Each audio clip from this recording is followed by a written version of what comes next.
There's so much information out there about how we should live our lives in retirement or the next chapter and the things we should do to plan and prepare for our lives. You could spend forever reading blogs, watching videos, listening to podcasts about what you should do to successfully live the next chapter of their lives. And I'm guilty of it too. Running the What Happens Next channel means that I'm constantly and consistently sharing ideas that you should potentially consider to think about what happens next. But here's the thing. Even though all the blogs and videos and podcasts might be useful, often all they do is simply add to the noise. However, there's one bit of brilliant news. There's one thing often not talked about that we can all do today to make sure that whatever the next chapter of our lives looks like, it works for us. So in this video, I want to talk about the one empowering reality that no one seems to talk about when it comes to retirement, and the 4 ways that we can use this empowering reality to live the lives we want in the next chapter of our lives. Welcome to What Happens Next.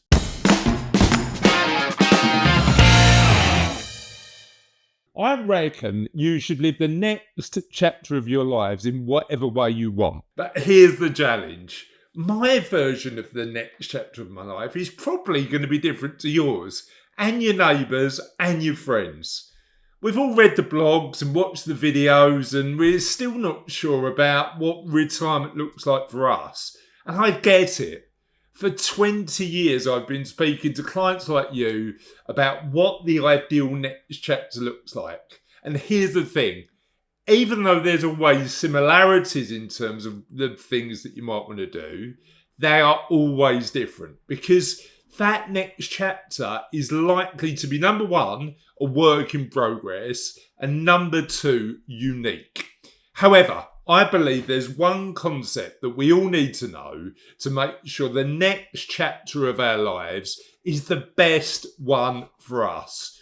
It's one we talk about quite a lot on this channel and in the podcasts we do and the videos, but it's such an under-discussed theme. And that's the concept of rapid, low-cost experimentation. Now, I first read about this concept in a brilliant book called Design Your Life by Bill Burnett and Dave Evans. If you haven't watched the TED Talk by Bill Burnett, where he talks about this, we'll put a link below so that you've got access to that immediately. Rapid low-cost experimentation is exactly what it sounds like. It's exactly what it says in the tin. It's about testing small ideas in your life quickly and cheaply before you commit to them fully. It's like dipping your toe in the water before you decide whether to dive all the way in. And the empowering reality that nobody talks about is actually you don't need clarity and a full plan for the next 10 years, 15 years of your life. All you need to do is take the next incremental step to work out and get a bit closer to the life you want to lead in the next chapter. However, you need to be willing to do one thing, and that's experiment. That's the secret. You need to try new things to see whether they're going to fit into the long-term plan you've got for the next 5 to 10 years of your life. If you're willing to experiment, the game of planning out your best next chapter changes fundamentally. The thing is, I want to share with you some really practical ways of using the concepts of low-cost experimentation that I've shared with my clients and I've applied in my own life, so you can understand how this principle actually works in practice, particularly when you're considering your retirement or whatever you choose to do next. Here's number 1. Experimenting with purpose and meaning. One of the most common big questions I hear from clients is this: how do I find purpose when I retire? Often purpose when we're working is baked into the work. Either the work has purpose or the purpose comes from the money we earn and the ability to provide for our families that comes from the world of work. And the beauty of not finding purpose immediately, but just trying stuff and getting closer to what you believe your purpose is you don't have to figure out that grand mission statement for the remainder of your life before you even start. You can just try small, meaningful actions and see what activities you get involved with really light you up. Maybe you're curious about mentoring young people. Instead of setting up a big formal program and mentoring on a grand scale, just volunteer for a couple of hours at a local school or college or mentoring organisation simply to see how it feels. Maybe you think you'd like to share your knowledge, wisdom and expertise by writing a book. Don't start with a 300-page manuscript. Start with a blog post, write a short essay, or even a single story shared with friends or somebody you might want to influence positively. You might even choose to start a YouTube channel and post a couple of videos to see how that feels. Maybe you've always thought about contributing more to a charity. Don't commit to being on the board of trustees straight away.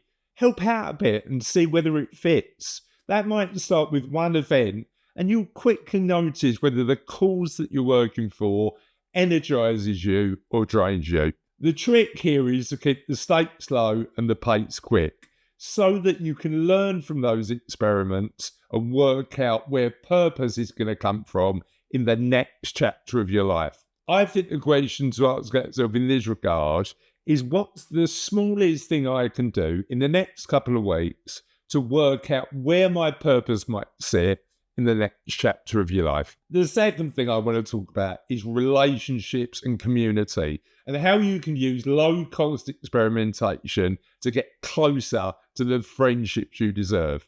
Because here's the reality most people don't prepare for in retirement.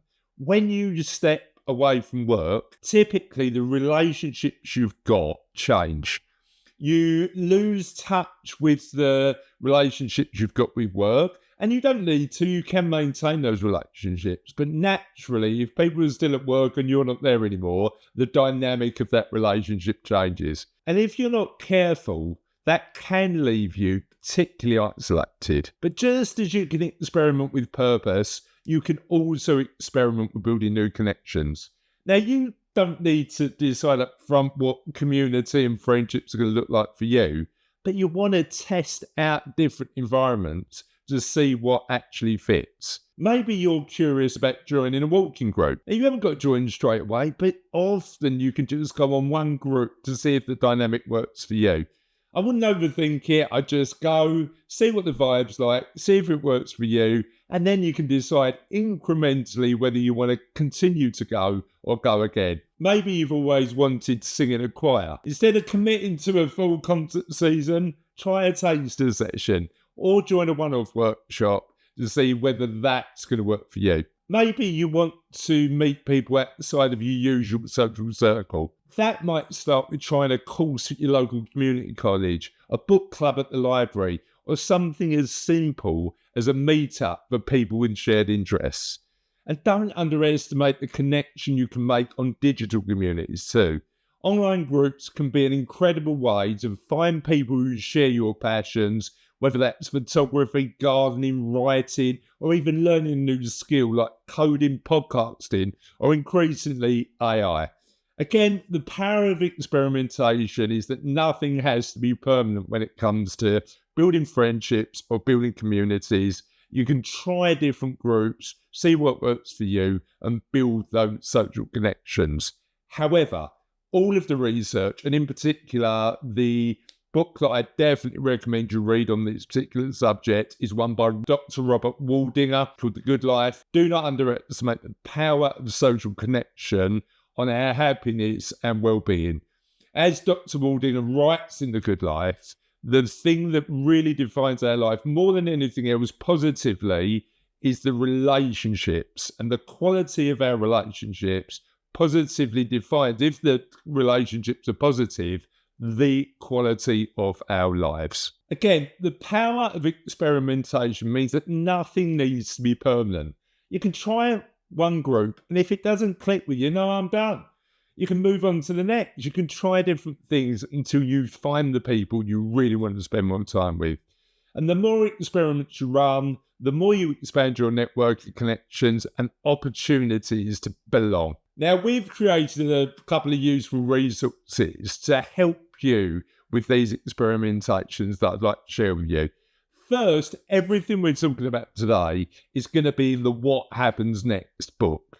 That book's going to be out early in 2026, and it's going to be full of stories, tools, and strategies similar to low-cost experimentation that's going to help you move into the next chapter of your life with clarity and confidence.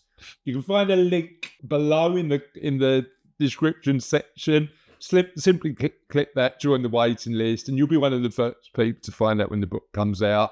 Or alternatively, there's a QR code just below that if you're watching this on a screen, you've got your phone in hand, you can click and it will take you straight to the page where you can sign up. Or if you want something you can use straight away, you can take the What Happens Next quiz. It takes about 10 minutes to do, so it's a real low-cost experimentation. And in just a few minutes, it highlights the areas of your well-being that are really strong, but also the ones you might want to improve. Think of it as a personalised starting point for experimentation, because that's what it is. It allows you to work out the areas that might need a little bit more work in terms of well-being.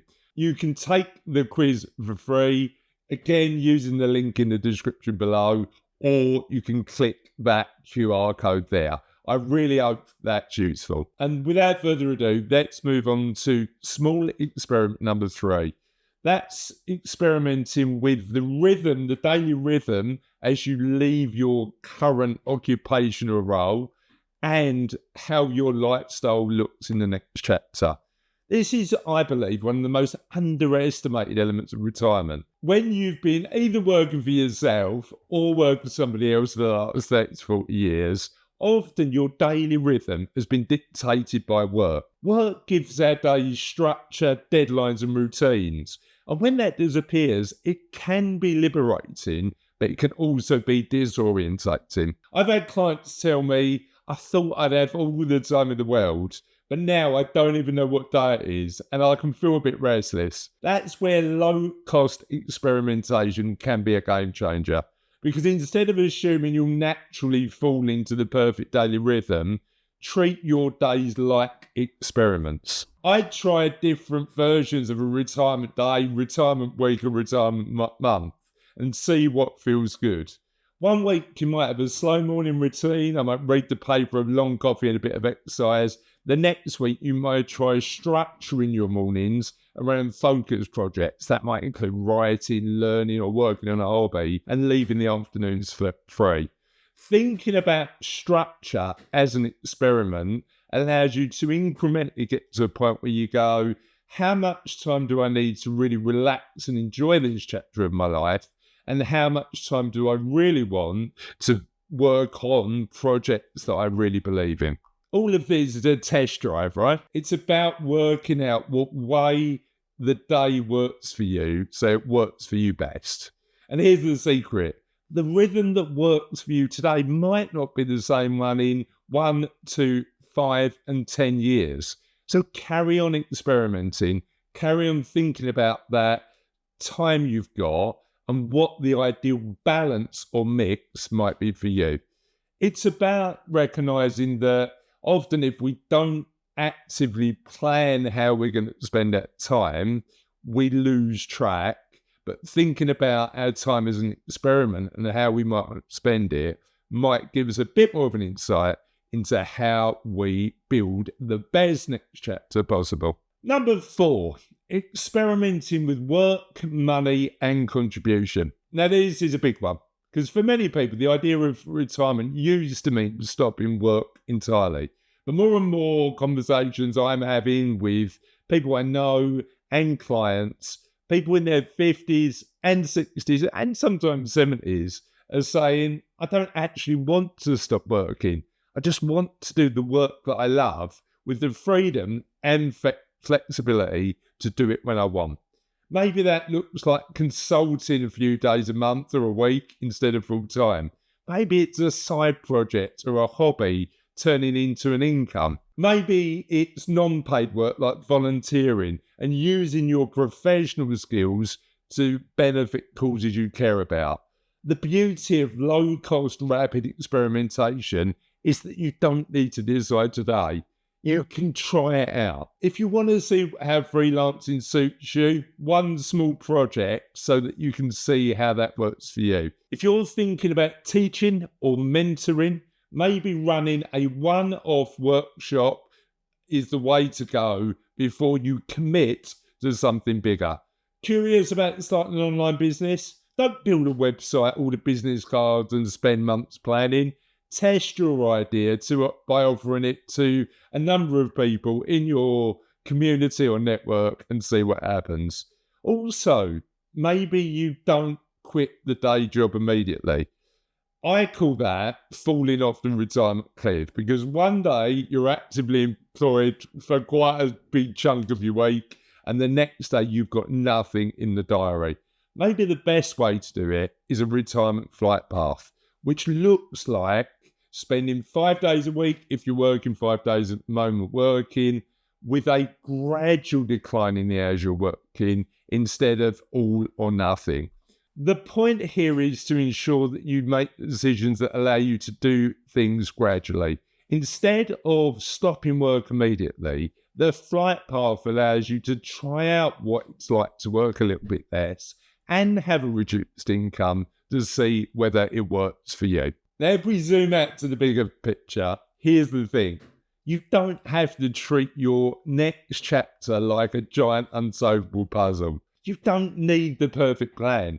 You just need to run loads of low-cost experiments. And when you do, a couple of really interesting things happen. You stop feeling stuck because you're making small incremental progress fairly regularly. You start learning what actually brings you joy and meaning instead of just guessing. And you build confidence because you realise that you don't have to have all the answers. You just need the momentum to continue to move forward. So if you're in your 50s and 60s and looking at a scary blank canvas for the next chapter of your life and going, what do I fill that with? Remember this. Your next chapter doesn't actually have to arrive fully formed.